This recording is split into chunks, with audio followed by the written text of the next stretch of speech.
ಭಾಗ್ಯಲಕ್ಷ್ಮಿ ನಾಳಿನ ಸಂಚಿಕೆಯಲ್ಲಿ ಏನಾಗುತ್ತೆ ಅಂತ ನೋಡ್ಕೊಂಡು ಬರೋಣ. ಇಲ್ಲಿ ಭಾಗ್ಯ ಮತ್ತು ಆದಿ, ತನ್ವಿ ಕಾಲೇಜ್ ಬಿಟ್ಟು ಎಲ್ಲಿ ಹೋಗ್ಬೋದು, ಬಂಗಾರಿ ನನ್ನ ಹತ್ರ ಏನೋ ಮುಚ್ಚುಮರೆ ಮಾಡ್ತಾ ಇದ್ದಾಳೆ ಅಂತ ಸುನಂದನ ಹತ್ರನೂ ಕೇಳ್ತಾರೆ.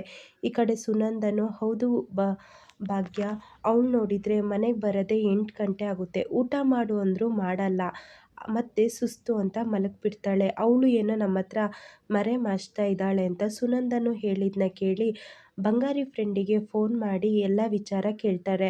ಆದರೆ ತನ್ವಿ ಫ್ರೆಂಡು ಮೊದಲು ಇಲ್ಲ, ಅವಳಿಗೆ ಸ್ಪೆಷಲ್ ಕ್ಲಾಸ್ ಉಂಟು, ನನಗೆ ಮಾತ್ರ ಇಲ್ಲ ಅಂತ ಫೋನಲ್ಲಿ ಹೇಳೋಷ್ಟೊತ್ತಿಗೆ ಅಲ್ಲಿಗೆ ತಕ್ಷಣ ಭಾಗ್ಯ ಮತ್ತು ಆದಿ ಬಂದು, ಹೇಳು, ನಿಜ ಹೇಳು, ತನ್ವಿ ಎಲ್ಲಿ ಹೋಗ್ತಿದ್ದಾಳೆ, ಸತ್ಯ ಹೇಳು ಅಂದಾಗ ತನ್ವಿ ಫ್ರೆಂಡು, ಇಲ್ಲ ಆಂಟಿ, ಅವಳು ಕೆಫೆಗೆ ಕೆಲ್ಸಕ್ಕೆ ಸೇರಿದ್ದಾಳೆ, ನಿಮ್ಮ ಹತ್ರನೂ ದುಡ್ಡು ಇಸ್ಕೊಳ್ಳೋಕ್ಕೆ ಅವಳಿಗೆ ಇಷ್ಟ ಇಲ್ಲ ಅಂತೆ, ಹಾಗಾಗಿ ಅವಳಿಗೆ ಖರ್ಚಿಗೆ ಅಂತ ಅವಳು ಕಾಲೇಜ್ ಮುಗಿಸಿದ ತಕ್ಷಣ ಅವಳು ಕೆಲ್ಸಕ್ಕೆ ಹೋಗ್ತಿದ್ದಾಳೆ ಅಂತ ಅಡ್ರೆಸ್ ಹೇಳ್ತಾಳೆ.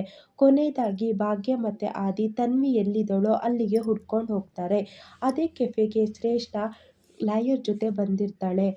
ತನ್ವಿ ಅವ್ರನ್ನ ಮೊದಲೇ ನೋಡಿ, ಆಂಟಿ ಲಾಯರ್ ಜೊತೆ ಏನು ಮಾತಾಡ್ತಿರ್ಬೋದು ಅಂತ ಕದ್ದು ಕೇಳಿಸ್ಕೊಂಡಿರ್ತಾಳೆ.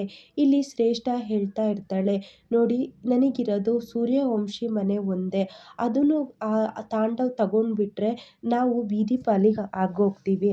ಅಲ್ಲ, ಅವನು ಭಾಗ್ಯನ ಮನೆ ದ್ವೇಷಕ್ಕೋಸ್ಕರ ಅವರು ಬೀದಿಗೆ ಬರಬೇಕು ಅಂತ ಈ ಥರ ನಿರ್ಧಾರ ಮಾಡಿದಾನಲ್ಲ, ಅದರಿಂದ ನನಗೆ ಕಷ್ಟ ಆಗ್ತುಂಟು ಅಂತ ಹೇಳ್ತಿರ್ತಾನೆ. ಅಷ್ಟೊತ್ತಿಗೆ ಇದನ್ನೆಲ್ಲ ಕೇಳಿಸ್ಕೊಂಡಿರೋ ತನ್ವಿಗೆ ತುಂಬ ಬೇಜಾರಾಗ್ತಾ ಇರುತ್ತೆ.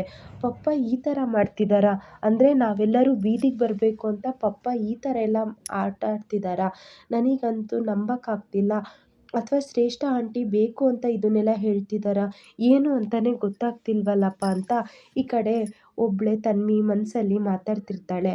ಅಷ್ಟೊತ್ತಿಗೆ ಲಾಯರ್ ಇದ್ದವರು, ನೋಡಿ, ನೀವು ಅಷ್ಟೇ ತಾಂಡವ್ ಜೊತೆ ಕೈ ಜೋಡಿಸಿ, ಆವಾಗ ನೀವೇನು ಬೀದಿ ಪಾಲಿಗೆ ಆಗಲ್ಲ, ನನಗೆ ಎಲ್ಲ ಗೊತ್ತುಂಟು, ತನ್ವಿನ ಇಟ್ಕೊಂಡು ಅವನು ದಾಳವಾಗಿ ಅವಳನ್ನ ಬಳಸ್ಕೊಂಡು ಆಟಾಡ್ತಿದ್ದಾನೆ ಅಂತ ಚೆನ್ನಾಗಿ ಗೊತ್ತುಂಟು, ಆದರೆ ಆ ತನ್ವಿನೂ ಅಷ್ಟೇ ಅವ್ರ ಪಪ್ಪನೇ ಒಳ್ಳೆಯವನು ಅಂತ ಅಂದ್ಕೊಂಡು ಮತ್ತೆ ಭಾಗ್ಯನ ಮೇಲೆ ವಿರುದ್ಧ ಅವಳು ಮಾತಾಡ್ತಾ ಇರೋದು ನನಗೆ ಎಲ್ಲ ಅರ್ಥ ಆಗುತ್ತೆ ಅಂತ ಶ್ರೇಷ್ಠ ಹೇಳ್ತಾರೆ.